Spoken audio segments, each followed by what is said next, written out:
Hello, my name is Soko Ifechu Sandra. So, in this video, I'm just going to quickly show you how I can help you manage your emails and keep it well organized without having your inbox flooded with lot of emails that you tend to lose track of them. So, first of all, I make use of folders, in this case called labels, for organizing your emails, right? So I'm just kind of going to walk you through how I do this and set it up so that whenever a message or an email is coming from a particular source, a client or a particular source or website, it tends to automatically avoid the inbox and go straight to the folder that is created for it so that you can manage it specifically in that folder. It helps keep your email organized and your inbox to be very simple and clean. Now let me give you a quick way of how I handle this. So let me look for one particular source. Okay, let's say Uta AI. So I'm just going to use this. This is my Google account, my email account. I'm just going to use it for demonstration. So, or rather, let's say cheaper cash. Now, I want to have all cheaper cash information, or rather emails, messages in one folder. I don't want to see it in my inbox, right? So what the first thing I need to do is to create a folder or label by clicking on this plus sign. Okay, so you can call this cheaper cash. This means a sub label, right? In this tutorial, I won't be using it for demonstration. So, but you can also create it if you want a sub, just like a subfolder, a folder inside the parent folder. So we've created our new label. Then you click on create.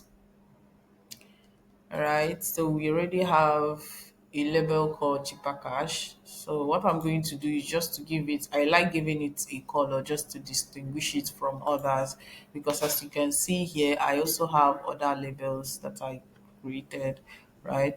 So once you have this cheaper cash in here, when you click on it, you notice that we don't have any emails inside here, but you can, in less than 2 minutes, compile all the old messages from cheaper cash and have it in here. Now let me show you how you can do that. So first of all, we select one of the emails that came from cheaper cash, right? And then please go to the more option. You select the filter messages like this. So this is basically saying that any information or email that is coming from this particular source, we don't need it, or rather at this point it's just addressing that you are referring to this particular source, right? So what do we need to do about this? So when you create click on create filter, it's not going to give you options that you're going to choose from. It's more like giving it an instruction, right? So in this first checkbox, it says keep the inbox. It means that whenever a message or an email arrives from cheaper cash, please don't cluster my inbox.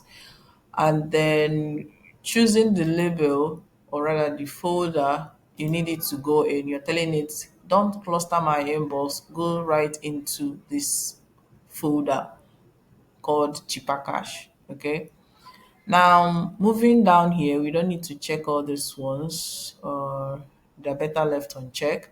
And then moving down here, we are trying to address the older ones that we must have skipped. So when this means that apply also apply filter to 21 matching conversation. It means that you have 21 matching conversation that is already in your inbox. They are now asking you, do you want to also apply the same filter to this to those ones as well? So you just check it. By checking it, you're agreeing to do that. So once you click on create filter, it automatically moves all the old messages that came from Cheaper Cash into your folder, which you created specifically for Cheaper Cash. So from here, when you click on the folder, you can manage all everything that comes in from Cheaper Cash, and you can see it just by clicking on this folder. Okay. And also other subsequent or future emails that are arriving, so far as it's from Cheaper Cash, is going to automatically bump in here, and you're not going to see it inside your inbox. Also, I'm just going to show you how you're going to kind of remove or block, or rather block, messages that are coming in from unwanted sources. Let's say we have so many newsletters from different websites that you wouldn't want to see, right? So what you're going to do is, let me look for one example. Namecheap. So this is Namecheap is a website, right? So this is like one of their notification, but I don't want to see any messages or emails from Namecheap, so I want to block them out. What you do in this case is, when you open one of the messages or email, you can just unsubscribe. That will automatically block any newsletters, any notification, any message, email that will be coming from this particular source. So in that way, you avoid future, future messages or emails from this, thereby keeping your inbox very clean. And for the old messages, for the old emails from Namecheap, you can just go to, you can just search Namecheap like this, and then you can delete it all out. So by doing this, you can just select everything and then have it all deleted out like this. This is going to clear all your, all your unwanted messages or text, and have your inbox very clean. So if you are looking for someone to help you manage your emails, you have a lot of emails that you need to look at, I'm here to support you. Thank you.